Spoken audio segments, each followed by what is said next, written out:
बस बाज़ार में तेज़ी देख के अगर आपको घबराहट हो रही है कि कहीं इस तेज़ी में मैं पार्टिसिपेट ना कर पाऊँ, कहीं मेरे हाथों से ये पूरा एंटायर रैली और तेज़ी मिस ना हो जाए, मैं तो सबको एक ही बात कहूँगा कि जो कंपनी अनरीजनेबल वैल्यूएशन पे चल रही है, जिनके बैलेंस शीट तो अच्छे हैं बट वैल्यूएशंस बहुत महंगे हो गए हैं, उनको चेज़ करना सही नहीं है बिकॉज़ बाज़ार बहुत तेज़ भाग रहा है। हमें उन सब कंपनियों पे फोकस करना है जो अभी भी अंडर परफॉर्मेंस में है और जिसका टेलविंड आने की शुरुआत हमें आने वाले कुछ क्वार्टर्स में दिखाई पड़ सकती है। टॉप से कंपनी अभी भी 30% 40% डिस्काउंट मिल रही है। तब दोस्तों आपको समझ में आएगा कि बाज़ार कैसा चलता है। और मेरा ऐसा स्ट्रॉन्ग मानना है कि अच्छे कंपनी जिसका प्रमोटर होल्डिंग काफ़ी अच्छी है और कंपनी का प्रमोटर का बैकग्राउंड काफ़ी अच्छा है, लॉयल है, तो मेरा ऐसा मानना है कि आधा काम तो उधर ही पे ख़त्म हो जाता है। तो 3 कंपनी जिसने बाज़ार की रैली में अभी तक उतना पार्टिसिपेट नहीं किया बट लॉन्ग टर्म में इनके बिजनेस में कोई शक मुझे तो नहीं है। आप अपने पॉइंट ऑफ व्यू से भी एनालिसिस ज़रूर करिएगा। चैनल फर्स्ट टाइम होंगे सब्सक्राइब कर सकते हैं इस तरह की क्वालिटी कंटेंट को सबसे पहले एक्सेस करने के लिए। Now without delaying for time, let's begin. तो पहली कंपनी है विनाती ऑर्गेनिक्स, जो अपने आप में दोस्तों एक ताबड़तोड़ मल्टीबैगर है, लेकिन लास्ट 3 सालों में इसने कुछ बड़े पैसे नहीं बनाए। ऑल दो बॉटम्स तो रिकवरी हमें देखने को मिल रही है, लेकिन मैं बताऊंगा इसमें क्यों स्लो डाउन हमें देखने को मिला और क्यों आने वाले दिनों में मैं इस कंपनी को लेके ऑप्टिमिस्टिक हूँ। मेरा क्या तर्क है, मेरा क्या रीज़न है। भाव की बात की जाए तो आपको 1951 के आसपास मिलेगा। प्रीवियस के प्रोफाइल की बात की जाए, आप बोलेंगे वेट सर कौन कौन सा शेयर बता रहे हैं हम जिसने 5 ईयर्स में कोई पैसे नहीं बनाए। यही तो गैस खेला है ना।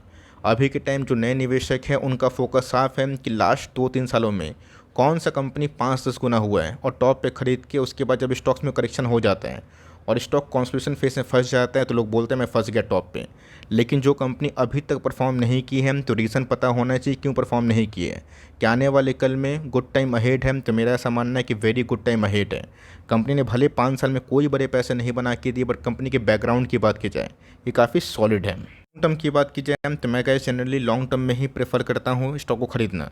और कम से कम दोस्तों एक साइकिल देखना बहुत इंपॉर्टेंट है। अगर आपने बुलिश साइकिल देखा है ना तो बेरिस को भी देखिए, कॉन्स्टिट्यूशन फेज को भी देखिए। इसलिए गाइस मैं स्टॉक मार्केट को कभी कभी BBC मार्केट बोलता हूँ, जहाँ बुलिश फेज, बेरिस फेज और साइडवेज पैटर्न जिसको हम कॉन्स्टिट्यूशन फेज बोलते हैं वो भी देखने को मिलता है। अब कंपनी नहीं चली है तो कंपनी ख़राब हो गई ऐसा कुछ तर्क नहीं है, लेकिन हमें समझना है कि कंपनी को हम लोग किस एंगल से एनालिसिस करेंगे। पहले गैस मैं आपको इसका कैपेक्स दिखाऊंगा कि कंपनी पिछले कुछ समय से कौन कौन से जगह पे कैपेक्स कर रही है।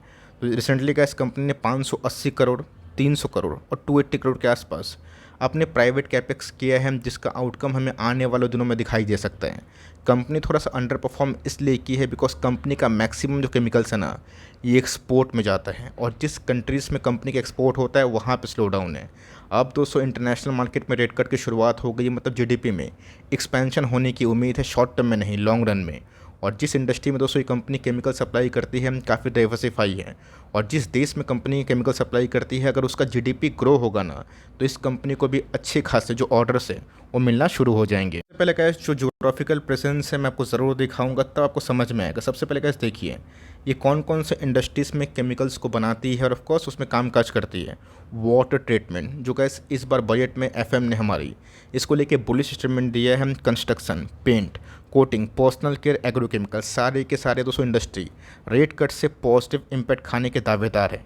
अब दोस्तों जिस कंट्रीज़ में कंपनी एक्सपोर्ट करती है ना USA, Australia, China, Germany, France, Italy, Japan, south Korea, Thailand, Malaysia, Latvia, Mexico, सब में स्लो डाउन है। खाली भारत को छोड़ के अगर आप नॉमिनल देखें ना पूरा यूरोप रिसेशन की कगार में है जिसमें GDP बहुत बड़ा शाइन नहीं कर रहा है। इसलिए दोस्तों यूरोपियन मार्केट में रेट कट हो रहा है, US बाज़ार में रेट कट हो रहा है और इसका इम्पैक्ट हमें देर सवेर इनके एक्सपोर्ट बिजनेस में भी काफ़ी प्रभावशाली रूप में देखने को मिलेगा। बिकॉज कंपनी को अगर आप देखें ना डोमेस्टिक सेल्स मात्र 32% है और 68% एक्सपोर्ट सेल, मतलब इंडिया का तो बाज़ार अच्छा है बट उनका एक्सपोजर इंडिया के बाज़ार में काफ़ी कम है। और जनरली का जो कंपनी रेवेन्यू कमाती है 68% वो दूसरे कंट्री पर निर्भर है। लेकिन अगर उन सब कंट्रीज़ में GDP राइज होंगे तो ऑफकोर्स केमिकल्स के डिमांड में भी हमें देर या फिर सवेर तेज़ी देखने को मिल सकती है। कंपनी के साइज़ की बात की जाए 20,000 करोड़ के आसपास की मार्केट कैप का संग 60 के P में अवेलेबल है। कंपनी का ROC ROE दोनों इनलाइन है। इस नोटिस करिएगा कि केमिकल्स के बहुत सारे सारे शेयर्स में हमने एक चीज़ देखा कि सेल्स तो चलिए एक साइडवेज में गए, इसमें भी हमें सेम देखने को मिला। बट दोस्तों बहुत सारी केमिकल्स कंपनी के ऑपरेटिंग मार्जिन्स धराधर गिरे थे। बट इसके दोस्तों ख़राब से ख़राब टाइम में भी ओपीएम ना 25% थे, जो कंपनी की सबसे बड़ी यूएसपी। मतलब इनके जो प्रोडक्ट है ना उनके मार्जिन से कंपनी कॉम्प्रोमाइज़ नहीं करती। और कंपनी के सेल्स और प्रॉफिट को देखें ना, ये 2021 के लेवल पे है, बट भाव अभी भी उससे दूर है। मतलब जिस दिन गैस कंपनी अपने पीक प्रॉफिट पे पहुंचेगी, मेरा ऐसा स्ट्रांग मानना है कि कंपनी की ईपीएस राइज होंगे तो पीई भी एडजस्ट होंगे और कंपनी में फिर से एक तेज़ी का माहौल हो सकता है। बात कंपनी के कैश की, तो कंपनी के पास भर के कैश है, 2400 करोड़ के आसपास कैश। और बोरोइंग की बात की जाए, डेट फ्री कंपनी दिखाई देती है। कंपनी में प्रमोटर को दोस्तों बहुत भरोसा है, इसीलिए भले ही प्राइस राइज नहीं हुआ, इंस्पाइट 274% का स्टेक बढ़ाने के बावजूद भी कंपनी 0.03% से अपने स्टेक को बढ़ाई, जो बहुत ही अच्छी बात है। एफआईएस की होल्डिंग बढ़ी, डीआईएस ने थोड़ा सा मुनाफा वसूली किया। पब्लिक की होल्डिंग की बात की जाए 13.5% के आसपास। यहाँ दोस्तों सीएमपी की बात की जाए, गुड बाई जोन है, कोई ख़राब बाई जोन नहीं है। आप बोलेंगे सर बेस्ट बाई जोन क्या है, तो दोस्तों उनका मूविंग एवरेज का भाव 1678 के आसपास है। ये गैस लेवल मिलता है या फिर 1700 के आसपास, तब तो गैस बहुत ही बड़ी अचीवमेंट होगी। बिकॉज यहाँ से डाउन साइड अगर 15% है, 10% है, मैं बोल रहा हूँ, तो अपसाइड उस आने वाले कल में ना इनफाइनाइट है। जो लॉन्ग रन में शेयर बाजार को जानते हैं उनको अच्छे से पता है कि मैं इधर पे क्या बताने की कोशिश करता हूँ। ऑल दो कोई बाई और सेल रिकमेंडेशन नहीं है, लेकिन इस कंपनी को आप जरूर ट्रैक करें। बिकॉज एक्सपोर्ट मार्केट जैसे ही राइज होगा, इंडियन केमिकल्स कंपनी जो एक्सपोर्ट में ज़्यादा एक्सपोजर रखती है उनको बहुत ही बड़ा फायदा मिलने वाला है। ये कंपनी की बात की जाए 900 के भाव पे है, कंपनी ने स्प्लिट दिया, वरना का इस कंपनी एक समय ना 6,500 को भी क्रॉस कर चुकी थी। साल की परफॉर्मेंस की बात की जाए काफ़ी तगड़ा है। एक साल में कंपनी ने ऑलमोस्ट 35% के आसपास पैसे बनाए। इस कंपनी की लिस्टिंग हुई है, कंपनी 500% पैसा बनाई, लेकिन आसानी से नहीं बनाई। यहाँ पे 50% करेक्शन, यहाँ पे 50-60% करेक्शन, और फिर से तेज़ी, और फिर से 20% करेक्शन। तो मतलब इस कंपनी में आए दिन कुछ ना कुछ क्वार्टर के बाद 20% 30% करेक्शन कभी भी होता है।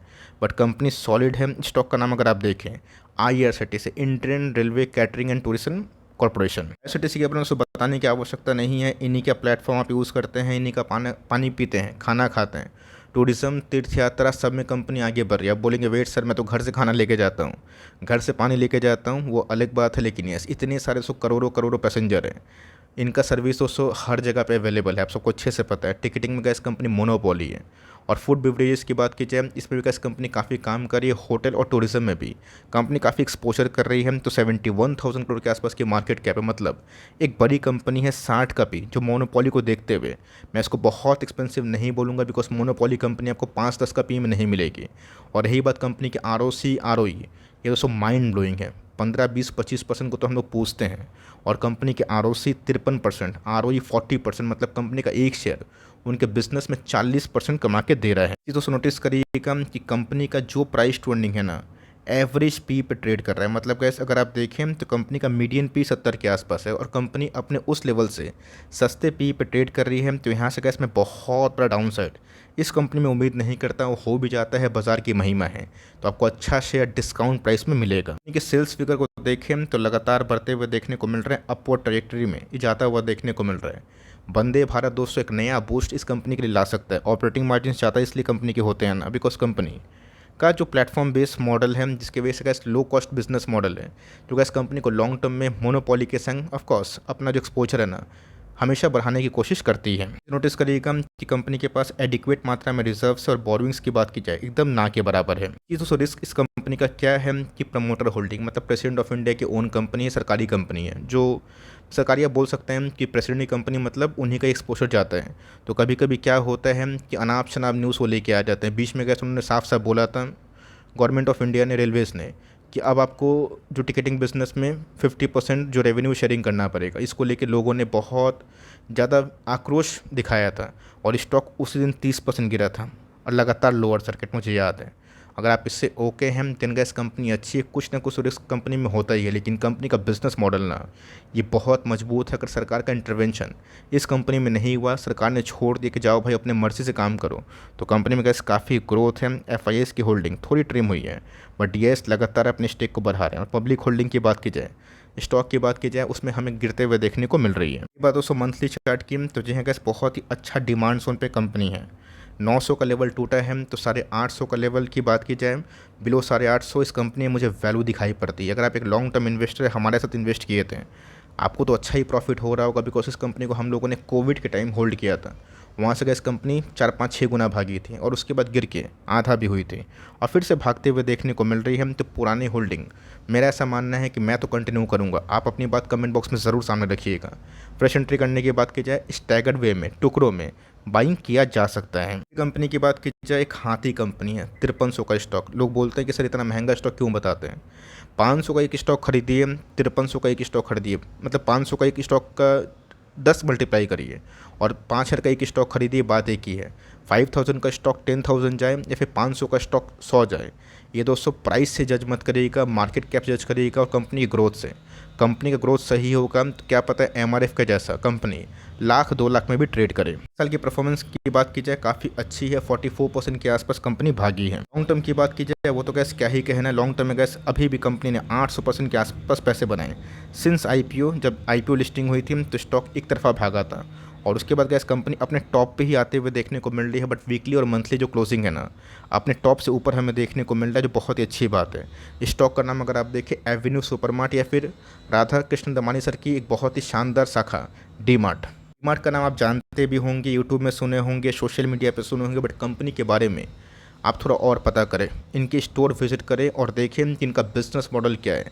सबसे बड़ा गैस कंपनी का यूएसपी इसका बिजनेस मॉडल ही है, बिकॉज कंपनी को कोई भी रेंट चुकाने की आवश्यकता नहीं होती। अपने ही परचेज लैंड पे अपने स्टोर खोलना पसंद करते हैं, जिसकी वजह से रेंटल कॉस्ट बच के ना ये कस्टमर पे कॉस्ट पास ऑन नहीं करते हैं और ऑफकोर्स कस्टमर को डिस्काउंट देने के बाद एक बड़ा मुनाफा कमाते हैं। तो कंपनी 3.5 लाख करोड़ के आसपास की मार्केट कैप है, 131 का पी वेरी वेरी एक्सपेंसिव है, लेकिन कंपनी का बिजनेस मॉडल भी ना उसी हिसाब से यूनिक है। कंपनी के आरओसी आरओई काफ़ी इनलाइन है एज पर द रिटेल। चीज़ नोटिस करिएगा कि ये सब कंपनी का इसका मीन पी ही 123 के आसपास है, मतलब कंपनी का जब से लिस्टिंग हुई तब से 120 के पी पे है और कंपनी को लिस्ट हुए बना तकरीबन 6-7 साल हो गए हैं। तो मतलब गैस हमेशा से इस कंपनी में वैल्यूशन से एक बहुत बड़ा कंसर्न होता है, बट सारे ऑर्ड्स को देखने के बावजूद भी कंपनी ईपीएस में लगातार ग्रोथ करती है। गैस प्राइस ट्रेंडिंग का आपको ग्राफ दिखाई दे रहा है और जो बार्स है ना, ये इनके ईपीएस के हैं। क्वार्टर में नंबर्स तो बहुत ही अच्छे आए थे, सरप्राइजिंग आए थे और कंपनी ने गैस हाईएस्ट एवर सेल्स के संग हाईएस्ट एवर ऑपरेटिंग प्रॉफिट भी विटनेस किया था। और प्रॉफिट की बात की जाए, वो उसके फिगर भी काफ़ी अच्छे थे।